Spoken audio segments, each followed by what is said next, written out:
Hello everyone, this is Rick. I just wanted to say I'm working on a new tool and I'll show you a close-up photo of it, but here, this is it essentially. This is the prototype. It's called a Staple Buddy or a Staple Pal or a Staple Tool or something, I don't know. I need ideas for that. But essentially I'm working on something that makes it easier to just work with staples in comic books. It doesn't have to look like this, it just happens to. Some ideas I've had are to have more of it cut out along the front section where the staple hole is, so you could fit various sizes of staples in case they're different lengths. I can do that.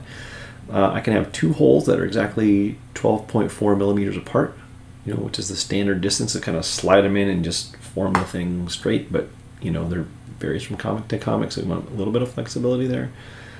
I can round the edges. I could do all kinds of stuff. I don't know. And this may be just a man in a dream wasting his time. Maybe nobody wants a tool like this, and maybe my methods of removing and replacing staples sucks. There's no tool needed. I need to know that too, so I can stop wasting my time on stuff nobody would want. Anyway, this is it. There's a little video of it in use that Nolan helped me to make. I'm looking for ideas, recommendations, suggestions, especially for the name of the thing. And if you might want one, let me know. I'll make them. If you don't, then this idea will go here to die, and I'll just keep the dozen or so of these things I've made for myself. So anyway, hope you enjoy the video. Thanks for tuning in. And as always, take care. Bye-bye. So this is my new device I'm prototyping called the Staple Tool so far, and I need a better name. It's going to be a help.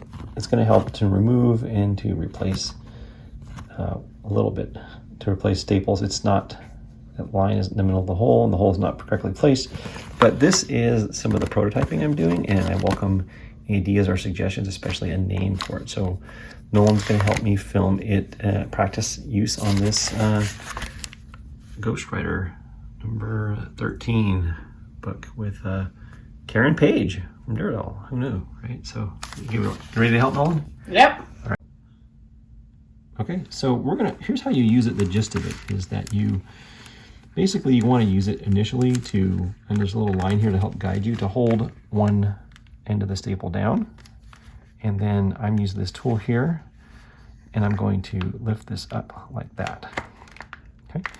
Then once that's up this way, I'm going to put this on here, and I'm going to poke it in this hole like that.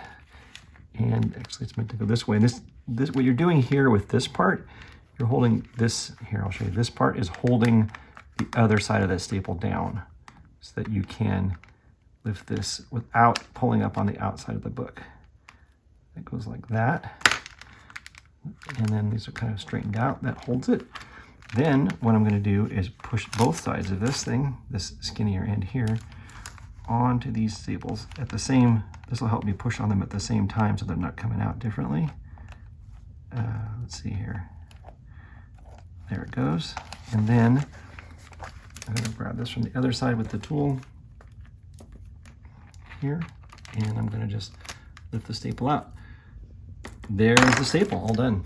So would that take about, a minute, maybe minute, 20 seconds? Yeah. So why do we want to use this? Why couldn't I just pick it out with my hands or something like that? You can. It's just easier with it. So, yeah, you can do it with your hands, and people do. This just makes it a little easier. Lines it up right and helps you to push the middle of the staple down. One of the things it'll do is it'll bend. If you pull up on the staple on the inside, it'll bend this middle part of the staple. It gives pressure, and it also can make spine ticks on the outside of the book.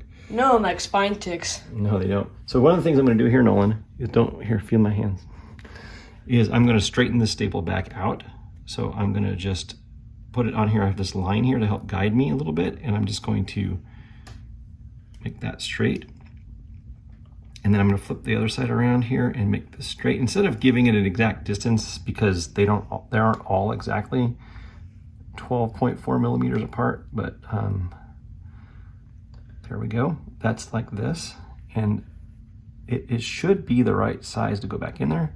But this will help us. This little tool helps us to kind of bend bend the staple back the right way again. Okay, so what I'm gonna do here is these are still lined up, so I don't have to do a lot of work.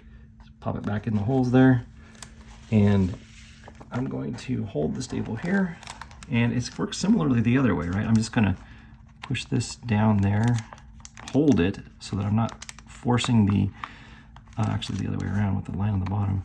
So I'm not really forcing the staple to bend on the outside of the book, right? And it should be just, and it is, just exactly the right distance. Then I use the line here to kind of hold this one that's already down, kind of lined it up with that. So I'm just gonna like push it down here, like that, like that, like there we go. Push it down this side, and then I'm gonna push the other guy in like this. And there. So now I'm just gonna take the tool here and just push it back in. It's still sticking up a little bit, that's okay. But that's it. That's kind of how I wanna use it. It could use some design improvements. It's just a prototype, but what do you think, Nolan? Well, I think it's cool. So, about this, so it's simple, it's small, and, you know, not much to it. Very simple, in fact. It only takes, what, under 3 minutes to do the entire process? Yeah, it may not be worth building these things because I'm not sure anybody's going to want one, but, you know, you can't charge much for a little hunk of plastic. But it is useful for me. I like it, and it's a tool that I use, so, Yep. well, like that? Yep. Cool. All right, thanks, Nolan. Appreciate it. You're welcome. Bye, guys. Bye. Ooh, subscribe. like, subscribe. I like you. Can I subscribe to you? Yeah, sure. I don't know. Wait, you haven't done that already?